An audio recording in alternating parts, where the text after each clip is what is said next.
Isolation within a millennium-old institution is rarely accidental.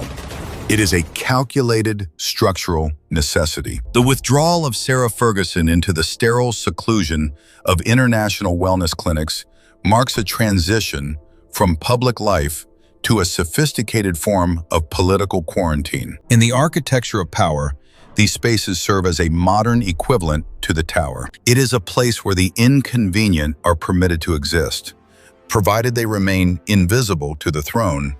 This is the final movement of the dependency trap. When an individual constructs an identity solely upon the reflected prestige of the crown, the withdrawal of that light results in total erasure. Insiders describe a profound heartbreak born not from the loss of titles, but from the absolute silence of the firm.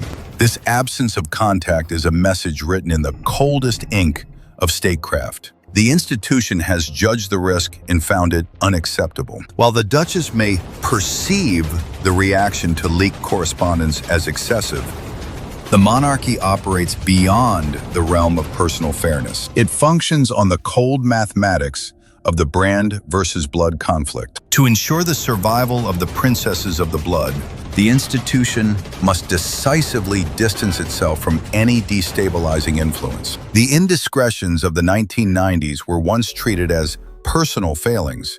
Today, they are viewed through the lens of institutional liability. The release of 3 million pages of testimony acts as the final seal on a long dormant dossier. In the eyes of the palace, the individual is an expendable variable. The crown remains the only constant. Silence is not an absence of action. It is the ultimate expression of royal will. The October 2025 decree marks the formal threshold of erasure. Under the rigid mandates of the Transparency Act, the title of Duchess of York was dismantled with clinical precision. This was not an act of malice. It was a structural necessity. The state requires absolute integrity. The individual offers only sentiment. In early 2026, the transition from suspicion to historical record became absolute. While the existence of the archive was known, specific contents of the Department of Justice files provided the terminal blow. Within these records, a 2009 correspondence serves as a definitive indictment. In these lines, the Duchess identifies Jeffrey Epstein as the brother she always sought. To the institution, this is a fatal admission of moral alignment. The crisis centers on the verification of a specific 2009 gathering. The presence of Princesses Beatrice and Eugenie transformed a mother's social failure into a structural threat against the House of Windsor. In the hierarchy of the palace, exposing the lineage to such associations is an unpardonable transgression against the sanctity of succession. The crown does not merely observe these revelations, it recalibrates to survive them. The removal of the title is the final signature on a document of total disassociation. The individual remains, but the royal persona is effectively deceased. Under the weight of these records, the Duchess is no longer a member of a family. She is a footnote, preserved in the amber of her own words.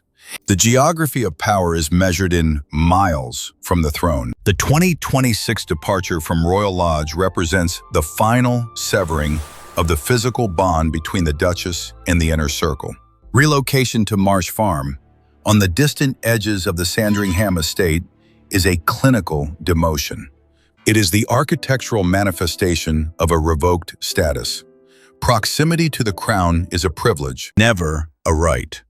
When that privilege is withdrawn, the displacement is absolute. The current transition to Paracelsus recovery in Zurich introduces a more sophisticated phase of institutional containment. At $18,000 a day, the facility functions as a refined filter.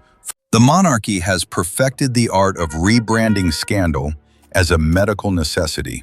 By positioning this isolation as a journey toward wellness, the palace achieves a dual strategic victory. It silences the individual under the guise of privacy, while preserving a veneer of humanitarian concern. This is the velvet glove of the Windsor strategy. In the cold logic of statecraft, a patient is less dangerous than a public figure. Exile no longer requires a dungeon. It utilizes the sterile, high-end refuge where the inconvenient are managed by professionals rather than guards. In these quiet corridors, the voice of the individual is effectively neutralized by the very care they receive. The transformation is final. The scandal has been processed through the administrative filters of the palace. What remains is a controlled environment, far from the center of gravity. The institution survives by perfecting the architecture of the void. History repeats not in its events, but in its mechanisms of exclusion. In August 1992, the Saint-Tropez photographs triggered an immediate clinical purge overseen by Prince Philip.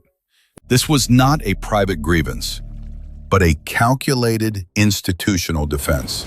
The Crown identifies a liability and initiates a permanent quarantine. We are witnessing a precise iteration of the 1936 precedent. Sarah Ferguson now inhabits the same institutional purgatory once reserved for Edward VIII and Wallace Simpson. Stripped of the Royal Highness style, a jurisdictional shield, she exists in a state of permanent displacement. She is sustained only by the precarious generosity of external benefactors. This is the historical price of existence outside the sovereign's grace. The strategy employed by King Charles III finds its contemporary blueprint in the 2020 Bourbon Purge. When King Felipe VI of Spain publicly renounced his father's inheritance and stripped Juan Carlos I of his stipend, he established the modern standard for royal self-preservation.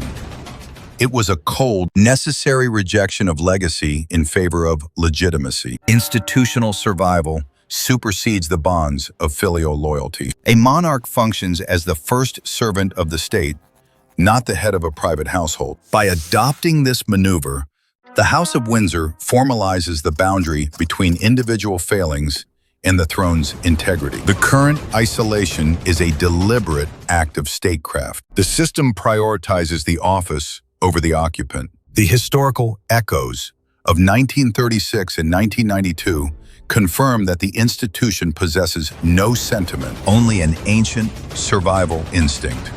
To protect the future, the inconvenient must be decisively severed from the record. The events of 2025 and 2026 signal the formal expiration of the doctrine established by Elizabeth the Silent. The protective armor of never complain, never explain was forged for a pre-digital age. It has been replaced by the contractual institute.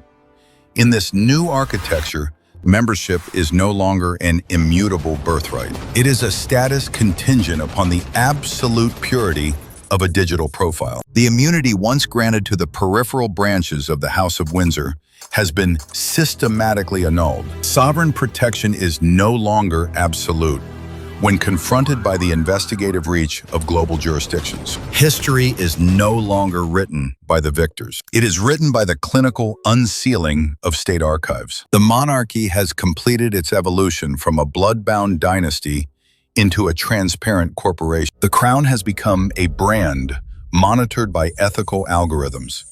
In this system, past errors are settled by sacrificing the futures of those who fail the audit. Ancestral grandeur offers no shelter from the transparency of a digital record. The weight of the crown requires a total distancing from every human variable that threatens the institutional equilibrium. The individual is a data point. The curtain has fallen on the era of royal exceptionalism. Legacy is no longer inherited.